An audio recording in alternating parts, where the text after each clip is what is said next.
मंत्री एकनाथजी शिंदे साहेब आणि अजितदादांच्या नेतृत्वाखाली आम्ही चालूच ठेवणार आहोत। महिलांना आर्थिकरित्या सक्षम करण्याच्या दृष्टिकोनातून ही योजना आपण आणलेली आहे। आता पुढचं पाऊल याच्यामध्ये महिलांमध्ये आर्थिक साक्षरता आणणं म्हणजे फायनान्शियल लिटरसी ही त्यांच्यामध्ये आणण्याचा आम्ही ठेवलेला आहे।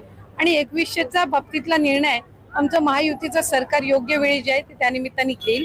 आम्ही लाडक्या बहिणींना दिलेलं वचन जसं 1500चं पूर्ण केलेलं आहे तसं 2100चं सुद्धा दिलेल्या वचनापासून आम्ही काही हरकत कधी घेणार नाही आणि लाडक्या बहिणींच्या आयुष्यामध्ये आनंद महायुतीच्या सरकारच्या माध्यमातून असंच चालू आहे। मात्र विरोधकांकडून याच मुद्द्याला धरून वारंवार टीका केली जाते की सरकारने कुठेतरी लाडक्या बहिणींना फसवणूक केली आहे। विरोधकांची नजरेत सुरुवातीपासूनच लाडकी बहीण योजना खूपच आलेली आहे।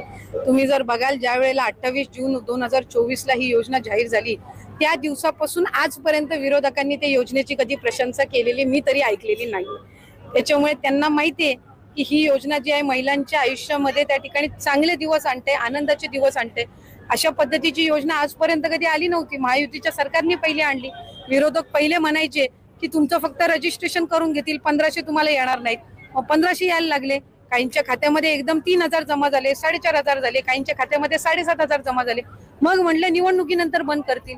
निवडणुकीनंतर पण डिसेंबर असेल, जानेवारी असेल, फेब्रुवारी असेल, मार्च महिन्याचा लाभ सुद्धा सुरू आहे। विरोधक टीका करत राहणार।